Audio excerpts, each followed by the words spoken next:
President Trump is saying that most Americans could get a check for $2,000 from revenue generated by his global tariffs. The potential plan, part of Trump's defense on keeping the tariffs in play as the Supreme Court decides whether or not they're constitutional.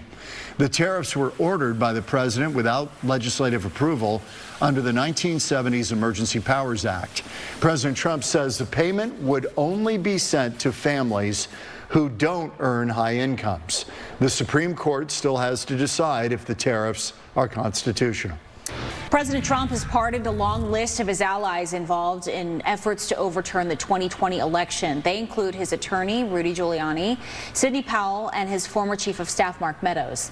Each of them charged with election interference in Georgia. The president saying that they will, quote, receive a full, complete, unconditional pardon, though the move might be more symbolic since presidential pardons only apply to federal charges, not state or local. We're learning more about the arrest of one of Arizona's most wanted fugitives. The hunt for Michael Weissman spanned 17 years across 3 continents, ending earlier this month with the accused child sex predator arrested in France. Scottsdale police say he was living under an alias. Back in 2008, Weissman was arrested for child sex crimes, but took off after posting bond. A year later, he was arrested in Spain, flagged as a fugitive while applying for a pilot's license.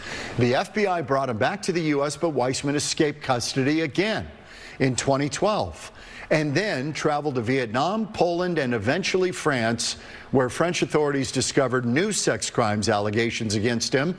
He was again living under an alias near the German border in northern France. Scottsdale detectives say they never gave up trying to bring him to justice. It was incredible that from 2022 to 2025, my team and I didn't give up. And we just kept coming across dead ends, and then we kept overcoming them. And I realize I'm the lucky one that gets to sit in front of you and talk about it, but there's a team of 6 detectives and an analyst that worked every chance we had on this case.